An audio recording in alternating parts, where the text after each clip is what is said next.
ନୃତ୍ୟକଳା ପକ୍ଷରୁ ଆପଣଙ୍କୁ ସ୍ୱାଗତ। ପୁରୁଣା ଷ୍ଟାଡିୟମ ପଡ଼ିଆରେ ଜିଲ୍ଲା ସ୍ତରୀୟ ମତ୍ସ୍ୟ ଓ ପ୍ରାଣୀ ସମ୍ପଦ ମେଳା ଉଦ୍ଘାଟିତ ହୋଇଯାଇଛି। ମୁଖ୍ୟ ଅତିଥି ମାନ୍ୟବର ମତ୍ସ୍ୟ ଓ ପ୍ରାଣୀ ସମ୍ପଦ ବିକାଶ ଏବଂ ଅଣୁ କ୍ଷୁଦ୍ର ମଧ୍ୟମ ଉଦ୍ୟୋଗ ବିଭାଗ ମନ୍ତ୍ରୀ ଗୋକୁଳାନନ୍ଦ ମଲ୍ଲିକ ଯୋଗଦେଇ ଏହି ମେଳାକୁ ଉଦ୍ଘାଟନ କରିଥିଲେ। ମତ୍ସ୍ୟ ପ୍ରାଣୀ ସମ୍ପଦର ଅଭିବୃଦ୍ଧି ହେଲେ ରାଜ୍ୟର ଚାଷୀଙ୍କ ସମୃଦ୍ଧି ଘଟିବ ବୋଲି ମନ୍ତ୍ରୀ କହିଥିଲେ। ମାନ୍ୟବର ମନ୍ତ୍ରୀ କାମଧେନୁ ଯୋଜନାର ବିଶେଷତା ସମ୍ପର୍କରେ କହିବାକୁ ଯାଇ ପ୍ରତ୍ୟେକ ପଞ୍ଚାୟତରୁ ସର୍ବନିମ୍ନ 5 ଜଣ ଆବେଦନକାରୀ ଯେପରି ଆବେଦନ କରିବେ ସେ ସମ୍ପର୍କରେ ଲୋକଙ୍କୁ ସୂଚାଇ ଦେବା ପାଇଁ ଜିଲ୍ଲା ମୁଖ୍ୟ ପ୍ରାଣୀ ଚିକିତ୍ସା ଅଧିକାରୀଙ୍କୁ ନିର୍ଦ୍ଦେଶ ଦେଇଥିଲେ। ଚାନ୍ଦିପୁର, ଫିସାବର, ରେମୁଣା ଓ ବବଳପୁରର ପ୍ରୋଜେକ୍ଟ ସମ୍ପର୍କରେ ସୂଚନା ଦେଇ ଏବଂ ବିଭିନ୍ନ କୃଷି ପ୍ରଣାଳୀରେ ବିକାଶ ପାଇଁ ନିଜର ମତ ରଖିଥିଲେ। ଏଥିସହିତ ବାଲେଶ୍ୱର ମତ୍ସ୍ୟ ଉତ୍ପାଦନରେ ରାଜ୍ୟର 1 ନମ୍ବର ସ୍ଥାନରେ ଥିବାରୁ ସମସ୍ତଙ୍କୁ ଅଭିନନ୍ଦନ ଜଣାଇଥିଲେ। ମୁଖ୍ୟ ବକ୍ତା ମାନ୍ୟବର ସାଂସଦ ବାଲେଶ୍ୱର ଶ୍ରୀଯୁକ୍ତ ପ୍ରତାପ ଚନ୍ଦ୍ର ଷଡ଼ଙ୍ଗୀ, ସମ୍ମାନିତ ଅତିଥି ମାନ୍ୟବର ସରକାରୀ ଉପ ମୁଖ୍ୟ ସଚେତକ ତଥା ରେମୁଣା ବିଧାୟକ ଶ୍ରୀଯୁକ୍ତ ଗୋବିନ୍ଦ ଚନ୍ଦ୍ର ଦାସ, ମାନ୍ୟବର ସଦର ବିଧାୟକ ଶ୍ରୀଯୁକ୍ତ ମାନସ କୁମାର ଦତ୍ତ, ମାନ୍ୟବର ନୀଳଗିରି ବିଧାୟକ ଶ୍ରୀଯୁକ୍ତ ସନ୍ତୋଷ ଖଟୁଆ, ମାନ୍ୟବର ବସ୍ତା ବିଧାୟିକା ଶ୍ରୀମତୀ ସୁବାସିନୀ ଜେନା, ମାନ୍ୟବର ଜିଲ୍ଲା ପରିଷଦ ସଭାପତି ଶ୍ରୀଯୁକ୍ତ ନାରାୟଣ ପ୍ରଧାନ ଯୋଗଦେଇ ସରକାରଙ୍କ ବିଭିନ୍ନ ଯୋଜନା ସମ୍ପର୍କରେ ଆଲୋକପାତ କରିଥିଲେ। ଅତିରିକ୍ତ ଜିଲ୍ଲାପାଳ ସାଧାରଣ ସୁଧାକର ନାୟକ, ଓଏସ୍ଡି ପ୍ରତାପ ପ୍ରଧାନ ମଞ୍ଚାସୀନ ଥିଲେ।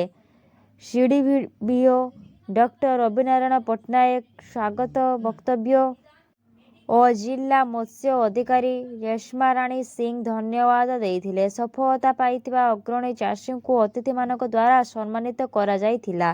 ଧନ୍ୟବାଦ। ବ୍ୟବସ୍ଥା କରାଯାଇଛି ଦିଆଯାଇଛି ଯେମିତି ଆପଣ ବସ୍ତା ଠାରେ ଫିश ମାର୍କେଟ ରେମୁଣା ଠାରେ ଏବଂ ବାହାବଲପୁର ଠାରେ ମଧ୍ୟ ଅନେକ କଥା ଆଜି କରାଯାଉଛି ଯାହାଫଳରେ ଲୋକମାନେ ଉପକୃତ ହୋଇପାରିବେ, ରୋଜଗାରକ୍ଷମ ହୋଇପାରିବେ। ଏଥିରେ ପାଖାପାଖି 1 ଲକ୍ଷରୁ ଉର୍ଦ୍ଧ୍ୱ ଲୋକ ଜୀବନ ଜୀବିକା ନିର୍ବାହ କରିପାରିବେ। ଦେଖନ୍ତୁ ଆମର ତ ସେଟା ଏଗ୍ରିକଲଚର ଡିପାର୍ଟମେଣ୍ଟ ଆପଣଙ୍କର ସମସ୍ତ ସବ୍ ଡିଭିଜନରେ ବର୍ତ୍ତମାନ କୋଲ୍ଡ ଷ୍ଟୋରେଜ ପାଇଁ ବ୍ୟବସ୍ଥା କରୁଛନ୍ତି ଏବଂ ଆମ ବିଭାଗ ମଧ୍ୟ କୋଲ୍ଡ ଷ୍ଟୋରେଜ ଯେଉଁମାନେ ବ୍ୟକ୍ତିଗତ ଭାବରେ କରିବେ ଆମେ 50% ସବସିଡିର ବ୍ୟବସ୍ଥା କରିଛୁ। ଅର୍ଥାତ୍ 1.5 କୋଟି ଟଙ୍କା ପର୍ଯ୍ୟନ୍ତ ରହିଛି ପ୍ରୋଜେକ୍ଟର କଷ୍ଟ। ଆପଣ 75 ଲକ୍ଷ ଟଙ୍କା ସବସିଡି ପାଇପାରିବେ। ତେଣୁ ଯେକୌଣସି ବ୍ୟକ୍ତି କରିବାକୁ ଚାହିଁବା ଆମେ ତାଥିରେ ଅନ୍ତର୍ଭୁକ୍ତ କରାଇ ଦେଇପାରିବା। ନାଇଁ ଦେଖ ଏବେ ତ ଆମେ କରାଯାଉଛି। ଗତ ଦିନରେ ଲୋକମାନେ ସରକାର ଯୋଜନା ଜାଣିପାରୁନଥିଲେ ଏବଂ ଯେଉଁମାନେ ସାଧାରଣ ଯେଉଁମାନେ ଲୋକ ଯେଉଁମାନେ ଯୋଗ୍ୟ ହିତାଧିକାରୀ ଏଥିରୁ ବଞ୍ଚିତ ହେଉଥିଲେ।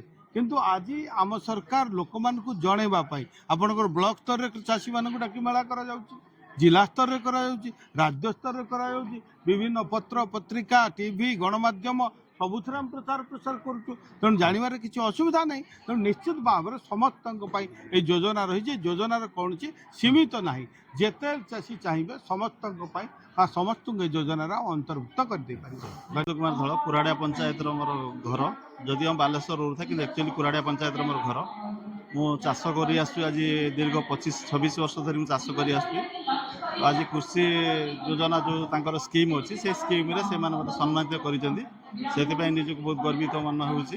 ଆଉ ଯେଉଁମାନେ ଆମର ଫିସାରୀ ଡିପାର୍ଟମେଣ୍ଟର ଅଛନ୍ତି ଏଫିଓ ମହୋଦୟ, ଡିଡିଏଫ୍ ଆଉ ଡିଏଫିଓ ସେମାନେ ସମସ୍ତେ ବହୁତ କୋଅପରେଟ୍ କରୁଛନ୍ତି। ତାଙ୍କ ପାଇଁ ହିଁ ଆଜି ଆମେ ଏସବୁ ଜିନିଷ କରିପାରୁଛୁ। ତାଙ୍କ ଯୋଗୁଁ ଆମେ ଗଭର୍ଣ୍ଣମେଣ୍ଟ ସହିତ ଇନଭଲ୍ଭମେଣ୍ଟ ରହୁଛୁ। ଗଭର୍ଣ୍ଣମେଣ୍ଟର ସ୍କିମ୍ ମଧ୍ୟ ଆମେ ଏଭାଲୁଏଟ୍ କରିପାରୁଛୁ। ସମସ୍ତଙ୍କ ସହଯୋଗରେ ଆମେ ଚାଷ କରିଆସୁଛୁ।